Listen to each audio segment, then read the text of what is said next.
Ce chapitre, voilà, va vous permettre d'avoir des petits tips si vous deviez, apporter des améliorations au niveau de la qualité visuelle et de la qualité sonore de vos, de ce que vous êtes en train de produire. Du coup, que va-t-on voir dans la suite de la vidéo? Alors en soi, vous allez pouvoir modifier la totalité de votre colorimétrie sur, vos vidéos, c'est-à-dire modifier les couleurs, les températures. Là, on commence par contre, je préfère vous prévenir, à du contenu un peu plus professionnel, voire même professionnel. Ne vous aventurez pas dans ces choses-là au risque de dégrader votre image. Vous l'avez déjà tous vu avec des photos ultra saturées où le ciel bleu devient bleu pétant, où on se dit qu'on n'a jamais vu un ciel comme ça. Un lac bleu écarlate, pareil, où on se dit c'est impossible que ce soit comme ça. Faites très attention avec l'étalonnage et les couleurs. Derrière, après, vous avez la stabilisation et le recadrage des plans qui peuvent servir si votre image bouge, ce qu'on va appeler dans le jargon du shaking, donc votre plan qui tremble, etc. Vous avez des solutions dans certains logiciels qui vous permettent de stabiliser et de rendre une image propre, nette ou en tout cas fluide. Le recadrage peut vous servir si vous oubliez par exemple, nous on a fait attention avant, mais la tasse de café sur le bureau ou quelque chose qu'il ne faudrait pas voir en arrière-plan parce que vous avez complètement oublié de l'enlever. Le nettoyage du son et la suppression des bruits parasites. Vous allez faire une relecture, écouter une porte qui claque, un bruit d'aspirateur, une voiture qui passe dans la rue, un avion qui décolle, peu importe. Les logiciels aujourd'hui, avec l'accompagnement de l'intelligence artificielle, peuvent vous permettre de supprimer ces bruits-là.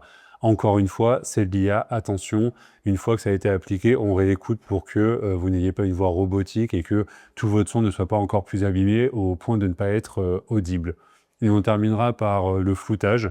Il peut vous arriver potentiellement de vous filmer durant une formation en présentiel avec des apprenants sur place qui vont refuser, et on peut le comprendre, d'être filmés, pris en vidéo, etc., etc. Donc on va vous permettre et apprendre de flouter des parties d'une vidéo pour ne pas reconnaître un lieu ou des personnes. Allez, on va maintenant réouvrir notre projet, vous savez, celui qu'on a dupliqué tout à l'heure. Je me suis permis d'importer une autre vidéo, vous la reconnaîtrez dans les fichiers multimédia que j'ai importés. Alors, dans un premier temps, on va voir comment agir sur la netteté, la couleur des vidéos que vous avez pu tourner ou celles que vous allez utiliser. Je vais utiliser la même vidéo de référence, celle avec la motoneige. Voilà. Donc, la tête de lecture qui nous permet de se positionner. Je me positionne à un endroit où j'ai peut-être besoin d'avoir visuellement un point de référence. Donc, dans les paramétrages vidéo basiques, je vais pouvoir aller procéder à voilà, des ajustements au niveau de la lumière.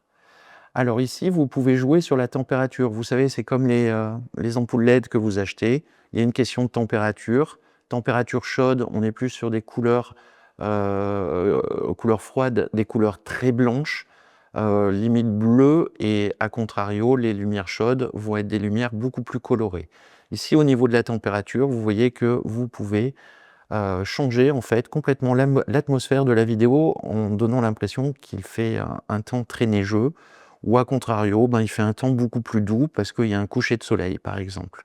Vous pouvez intervenir, alors je vous laisse réajuster en cas de besoin, n'allez jamais trop dans l'extrême, surtout au niveau des saturations des couleurs. Alors là, vous pouvez agir sur une forme de netteté sur l'image. Au niveau de l'exposition, vous pouvez aussi, voilà, rendre un contraste un petit peu plus clair ou un petit peu plus sombre. Jouez bien sur, tous ces effets. Attention, ça peut faire l'objet d'un certain nombre de tests, pour vraiment vérifier que voilà, ce que vous allez, paramétrer au niveau des changements de couleur correspond bien à ce que vous souhaitez.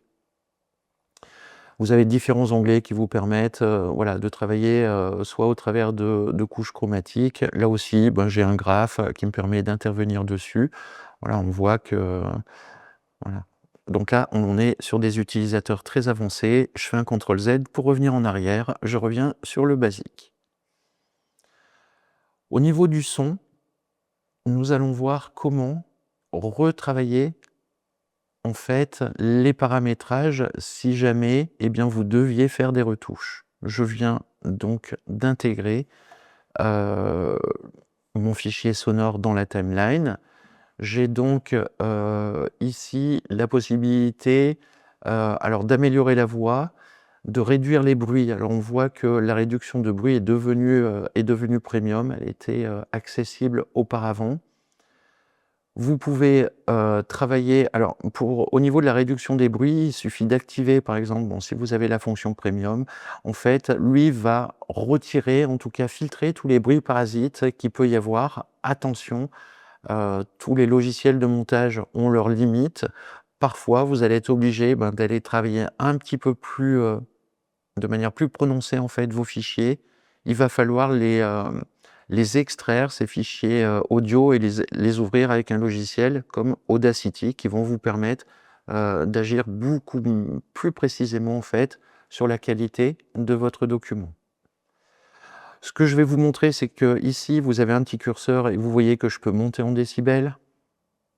Alors attention, votre curseur de décibels, vous voyez qu'on a des pics au niveau, du graphe, du son, qui sont en rouge ou en tout cas en rouge clair.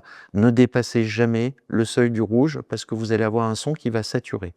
Donc essayez de trouver le juste équilibre entre le niveau sonore que vous voulez appliquer et le niveau sonore que vous voulez, voilà, préserver en tout cas en termes de qualité.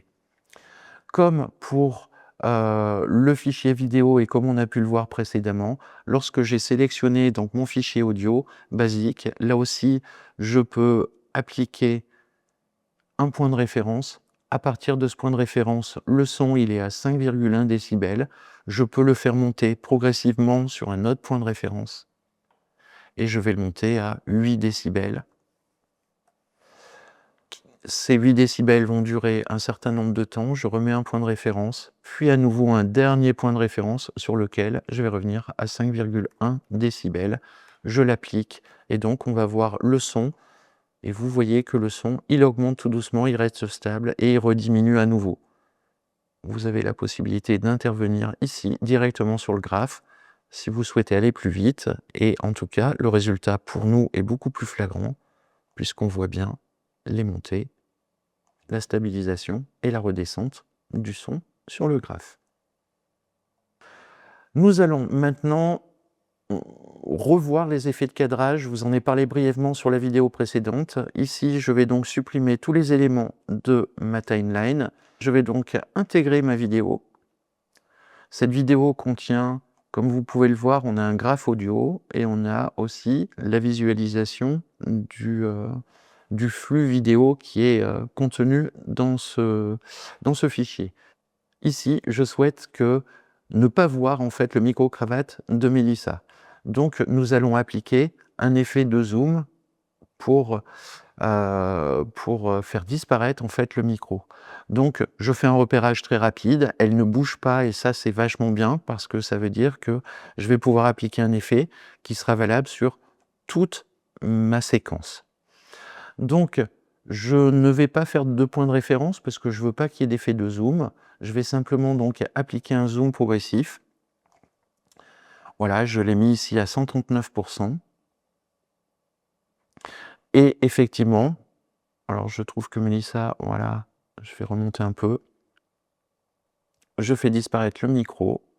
Voilà, j'ai bien positionné ma fenêtre dans le cadre. Je vérifie que mon cadrage a été refait correctement. Super. Maintenant, je me dis que j'aimerais incruster du texte, ou incruster des images. Parfois, vous allez avoir envie de réaliser ce genre de choses, mais sans que ça vienne, que le texte ou une image vienne en fait écraser le visage de la personne qui est en train d'être filmée.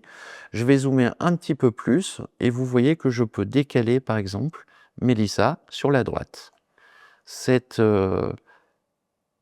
fonction va donc s'appliquer sur l'intégralité de la vidéo. Je vais pouvoir maintenant ajouter une image, par exemple. C'est pas ici, c'est ici. Je vais ajouter cette image en particulier. Je voudrais que cette image, elle dure tout le temps, en fait. Hop. Donc je viens la positionner jusqu'à la fin de la vidéo, qui va être ma référence. Je vais recadrer mon texte.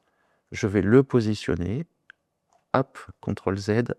Donc il faut bien sélectionner l'image qui est au-dessus pour pouvoir appliquer les modifications. Je viens donc d'appliquer une image sur laquelle je peux ajouter du texte si je le souhaite.